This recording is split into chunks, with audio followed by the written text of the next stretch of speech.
Selamat datang di channel Alur Donghua. Sebelum menonton, silahkan subscribe, biar Mimin tambah semangat update-nya.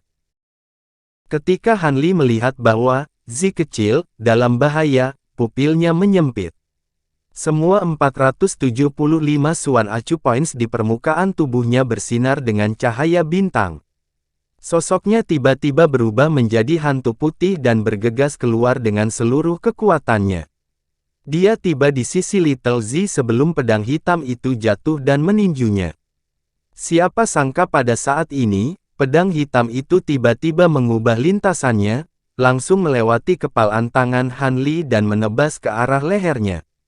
Pada saat yang sama, cahaya cemerlang meletus dari proyeksi binatang purba pada bilah pedang, dan mengeluarkan raungan binatang rendah saat melesat keluar dari pedang, membuka mulutnya saat menerkam ke arah kepala Hanli. Tekanan berat melonjak ke arah Hanli, menyebabkan kepalanya tenggelam dan titik akupuntur mistik di tubuhnya meredup. Hanli menarik napas dalam-dalam dan meninju dengan tinjunya yang lain ke arah pedang hitam. Pada saat yang sama, cahaya keemasan yang menyilaukan muncul dari tubuhnya dan bayangan kera emas raksasa muncul di belakangnya, menerkam ke arah bayangan binatang purba hitam. Boom, boom, dua suara keras terdengar. Sinar emas, putih dan hitam meledak. Seluruh gua bergemuruh dan bergetar. Keributan besar itu menarik perhatian Sasin dan Egi. Ketiga pancaran itu terjalin satu sama lain dan tidak segera menghilang. Sebaliknya, mereka membentuk bola cahaya tiga warna yang berfluktuasi. Sesosok terbang keluar dan menabrak dinding gua di dekatnya. Itu adalah Xi Zanfeng. Pedang hitam di tangannya patah dan pola hitam di tubuhnya meredup secara signifikan. Darah mengalir dari sudut mulutnya dan matanya dipenuhi syok. Dia berbalik dan berlari menuju pintu masuk gua. Jangan pergi. Sosok Hanli terbang keluar dari cahaya yang meledak. Wajahnya dipenuhi amarah saat dia berubah menjadi bayangan putih dan mengejar Xi Zanfeng. Dalam sekejap mata, dia menyusul Xi Zanfeng lalu memukulnya. Cahaya putih menyilaukan meledak dari tinjunya seperti matahari putih. Udara dalam radius beberapa ratus kaki bergetar hebat saat tinju Hanli menekan Xi Zanfeng. Xi Zanfeng terkejut. Cahaya bintang bersinar dari tubuhnya, dan pola hitam di tubuhnya menyala, membentuk selaput kristal hitam sekali lagi. Pada saat yang sama, dia membuka tangannya dan perisai abu-abu terbang keluar dari lengan bajunya. Perisai itu berkelap-kelip dengan cahaya dari lebih dari 30 titik akupuntur bintang. Perisai abu-abu melebar hingga 10 kali ukuran aslinya dan berdiri di depannya. Saat Xi Zanfeng mengangkat pertahanannya, tinju Hanli mendarat di atasnya. Perisai abu-abu itu hancur seperti selembar kertas begitu bersentuhan dengan kepalan tangan Hanli. Xi Zanfeng berkeringat dingin. Dia mengangkat tangannya dan hendak melakukan sesuatu. Tiba-tiba, dia merasakan sakit yang menusuk di benaknya, seolah-olah seseorang telah menggunakan penusuk untuk menusuknya. Dia mengeluarkan erangan teredam, dan seluruh tubuhnya membeku. Saat tubuh Xi Zanfeng membeku, tinju putih mendarat di dadanya. Lapisan kristal hitam di tubuh Xi Zanfeng memblokir tinju Hanli sesaat sebelum segera hancur. Tinju Hanli sekali lagi menembus dada Xi Zanfeng, menciptakan lubang berdarah besar saat darah segar menyembur keluar. Pada saat berikutnya, tubuh Xi Zanfeng dikirim terbang seperti meteorit yang jatuh dari langit. Dia mendarat dengan keras di tanah dekat pintu masuk ruang bawah tanah. Dan sebuah kawah besar muncul di tanah. Tanah di dekatnya tersapu oleh kekuatan tumbukan, dan beriak ke atas dan ke bawah seperti air, menyebabkan batu dan debu yang tak terhitung jumlahnya berterbangan ke udara. Darah segar menyembur keluar dari mulut Xi Zanfeng, dan beberapa retakan muncul di tubuhnya. Sepertinya dia akan hancur berkeping-keping, dan darah dalam jumlah besar menyembur keluar. Pola hitam di tubuhnya berkedip beberapa kali, dan dengan cepat meredup sebelum benar-benar menghilang. Garis keturunan Raja Hitamku, itu adalah tingkat tertinggi dari keturunan roh sejati, bagaimana ini mungkin? Si Zanfeng berada di ambang kematian, dan dia melihat lengannya yang bersih dengan tatapan tak percaya di matanya. Mata Hanli dingin, dan dia akan mengejar si Zanfeng untuk memberinya pukulan fatal. Pada saat ini, cahaya putih keluar dari pintu masuk terowongan, meninggalkan lengkungan putih dingin di udara. Lalu cahaya putih menembus kepala si Zanfeng, dan itu adalah tombak tulang putih yang menjepit tubuhnya ke tanah. Ekspresi kaget muncul di wajah si Zanfeng, dan cahaya di matanya dengan cepat menghilang, menjadi sangat redup. Perubahan peristiwa yang tiba-tiba menyebabkan semua orang di dalam gua menoleh. Bibir Sasin membentuk senyuman dingin. Namun, hati RG tenggelam. Tidak peduli apa, si Zanfeng adalah bawahannya, dan sekarang dia telah terbunuh. Orang yang datang kemungkinan besar adalah musuh dan bukan teman. Dia hanya memiliki nyonya 6 bunga yang tersisa, dan dapat dikatakan bahwa dia sendirian. Saat dia memikirkan hal ini, dia menjadi cemas, dan cahaya putih dari titik akupuntur mistiknya tiba-tiba menjadi beberapa kali lebih terang, seolah-olah terbakar dengan api putih. Pada saat yang sama, cahaya pedang hitam dari pedang naga barbar di tangannya juga menjadi lebih terang, dan dia menebas boneka berbentuk harimau di depannya.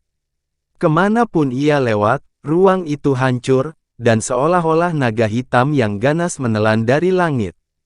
Melihat ini, Sasin menunjuk jarinya. Tubuh boneka berbentuk harimau itu bersinar terang dengan cahaya keemasan, dan tubuhnya sangat mengembang. Pada saat yang sama, ia membuka mulutnya dan meludah. Bilah cahaya keemasan yang tak terhitung jumlahnya ditembakkan dari mulutnya, membentuk badai emas besar. Kemanapun ia lewat, kehampaan bergetar, dan ia menyapu ke arah RG. RG mendengus dingin, dan cahaya hitam dari pedang naga barbar menjadi lebih terang saat menebas badai emas. Badai emas itu terbelah menjadi dua, dan pedang naga barbar sedikit melambat.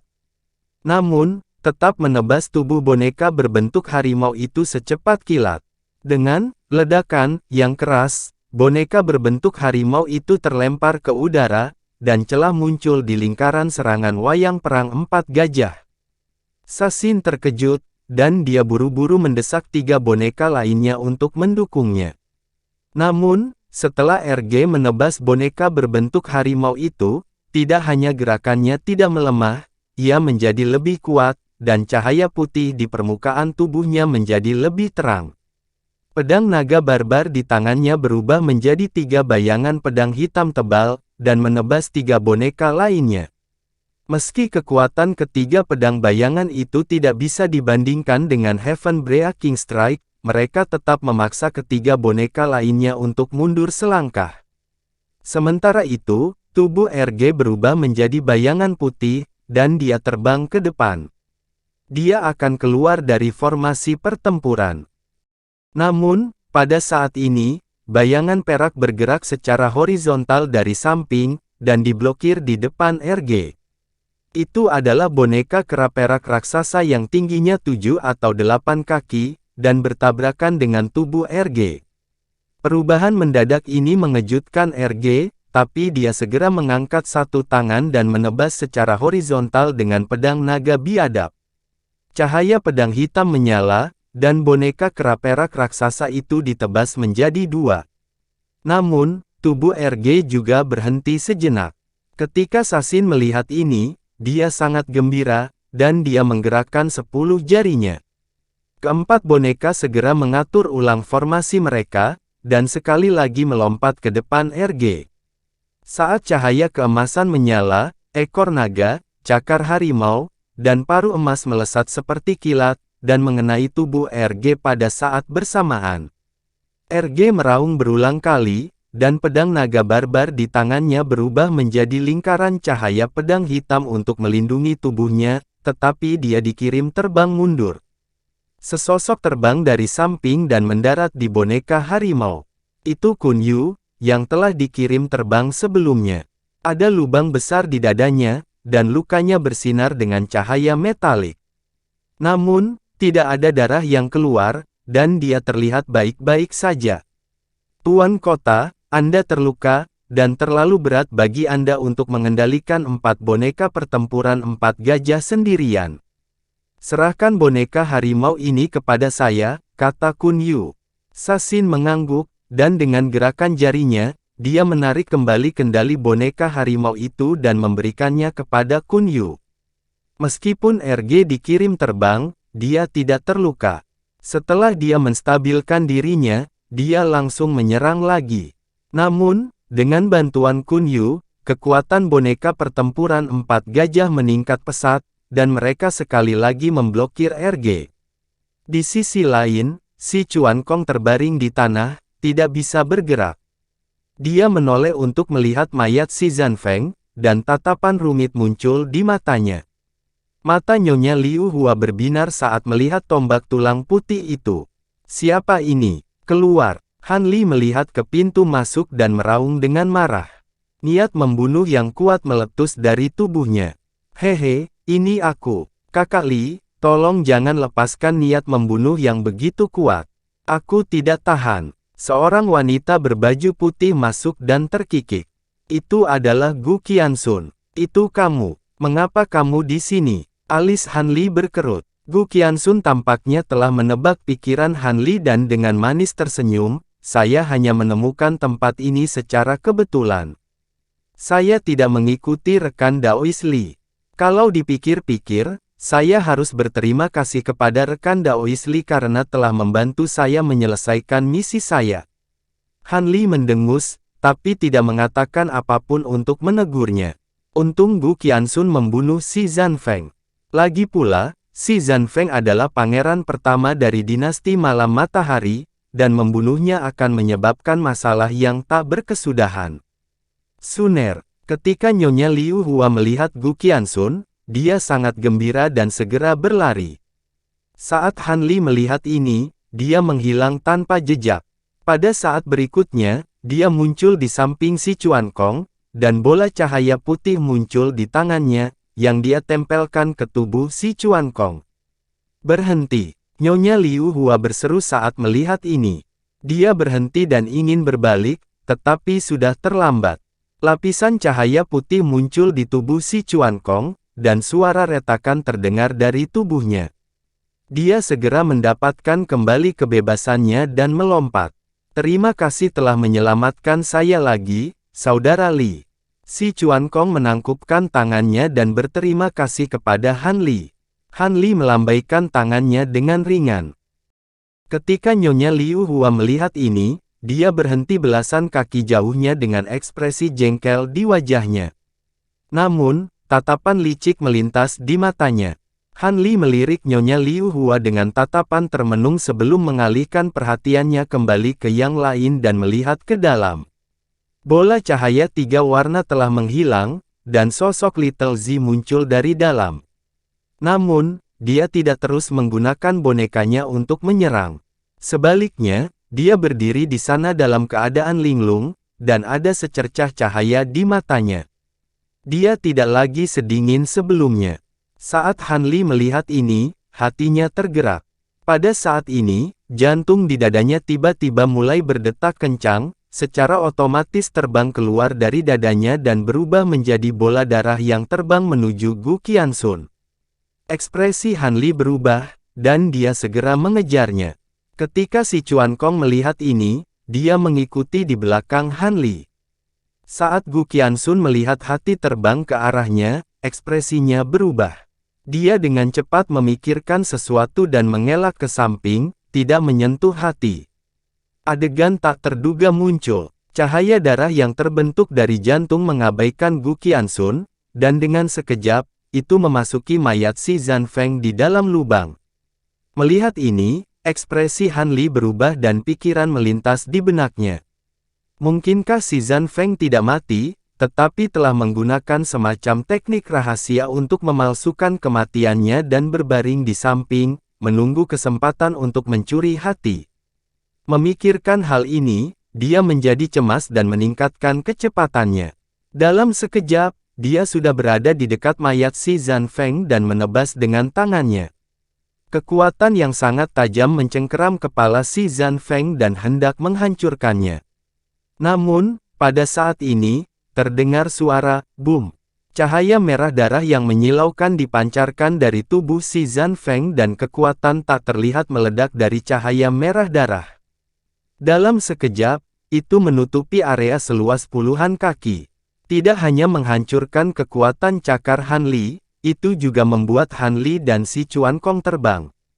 Tubuh Han Li bergoyang dan dia mendarat puluhan kaki jauhnya. Ekspresinya berubah jelek. Bam bam, bam bam, bam bam. Cahaya merah darah berdetak seperti jantung. Namun, si Zanfeng tidak bangkit kembali seperti dugaan Han Li. Sebaliknya, jenazahnya mulai mengering dengan sangat cepat. Dalam sekejap mata, itu telah berubah menjadi mayat kering. Han Li tertegun saat melihat ini.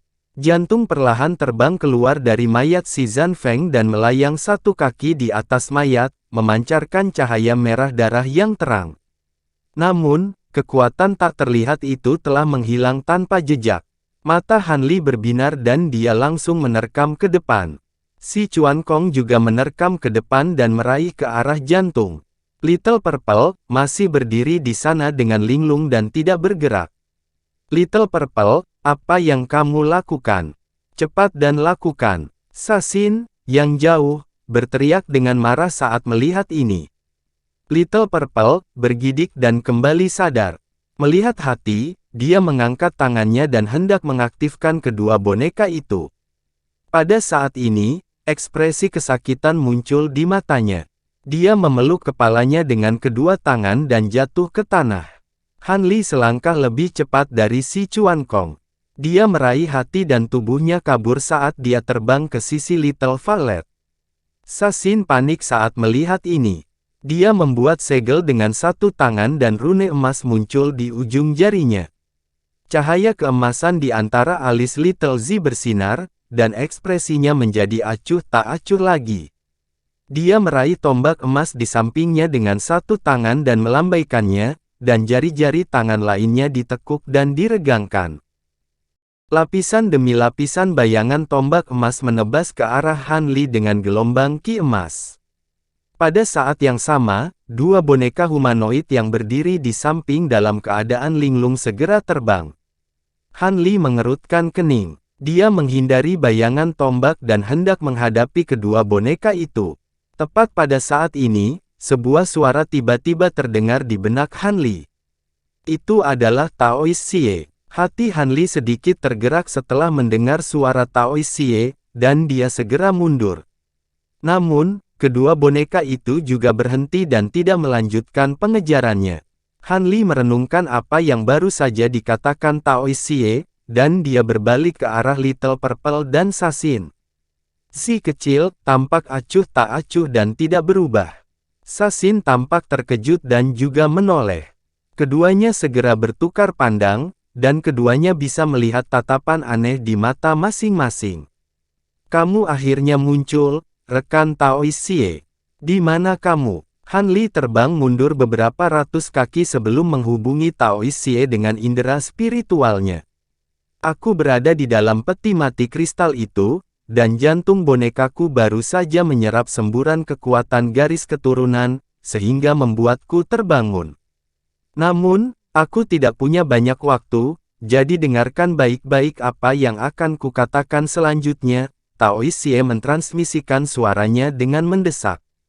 Han Li cukup bingung mendengar ini, tapi dia tidak bertanya apapun.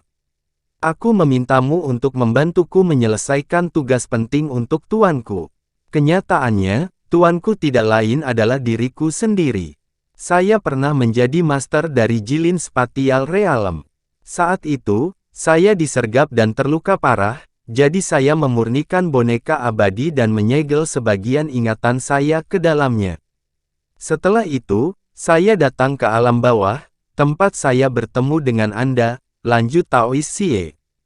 Han Li tidak bisa tidak memikirkan kembali pertemuannya dengan kepiting emas di lautan sumber iblis, dan dia tercerahkan. Ini semua berkat perlindunganmu bahwa klonku bisa mencapai tempat ini dengan aman. Cepat dan gabungkan jantung boneka dan inti kristal kehidupan dengan mayatku. Dengan bantuan ki yang sangat besar dan kekuatan darah yang telah terakumulasi di tempat ini selama jutaan tahun, saya akan dapat menyempurnakan tubuh baru. Kemudian, setelah periode fusi, saya akan dapat dibangkitkan sepenuhnya.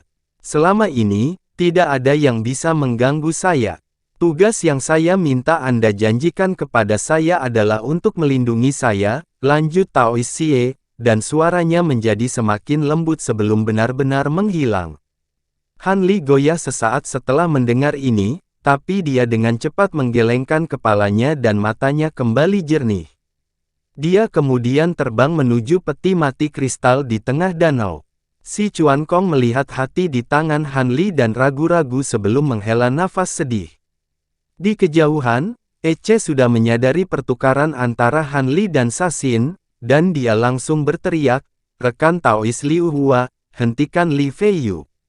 Madam Liu Hua melirik Ece dengan sikap acuh tak acuh setelah mendengar ini, tapi dia tidak bergerak.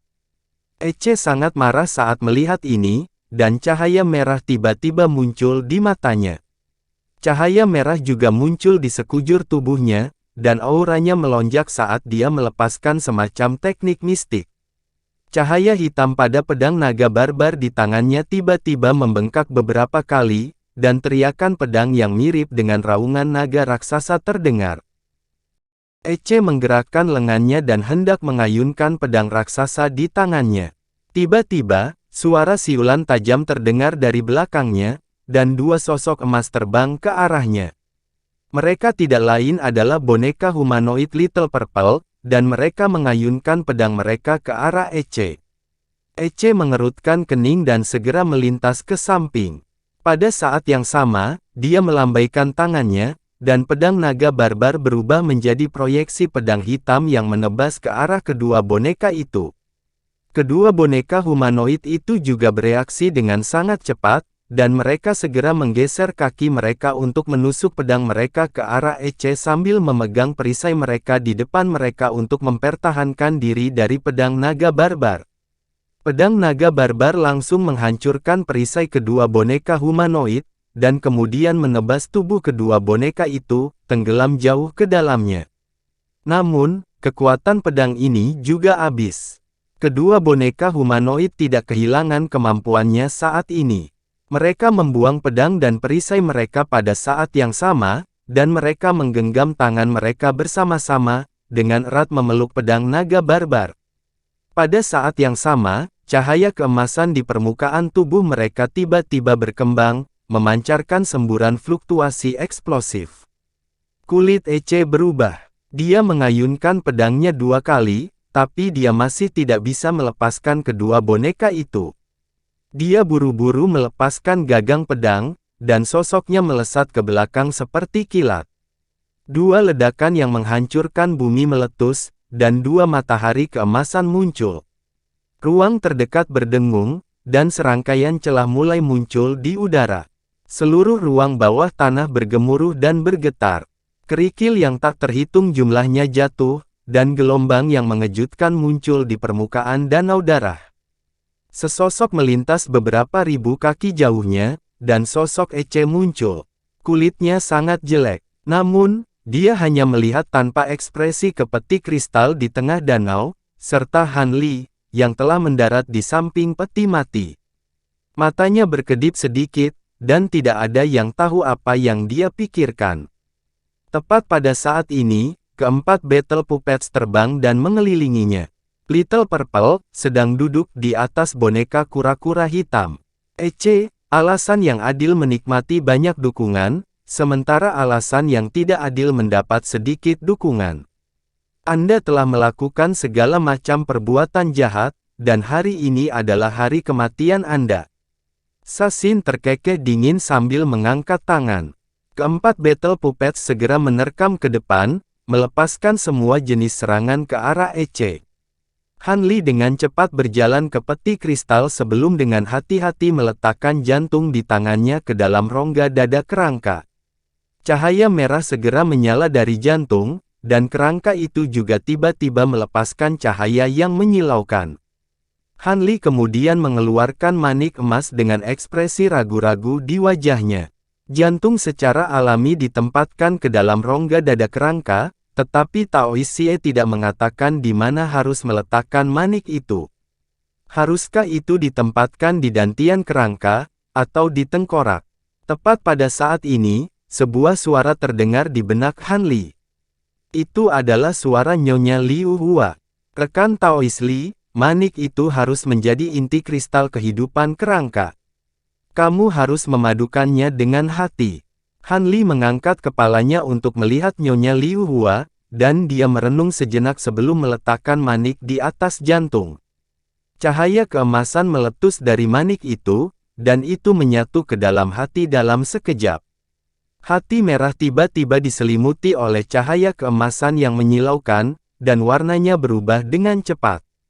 Hanya dalam waktu beberapa napas, itu telah menjadi warna emas murni, dan pada saat yang sama, itu meluas beberapa puluh kali, menyatu sempurna dengan kerangka besar itu. Jantung emas berdetak kencang, penuh dengan vitalitas baru.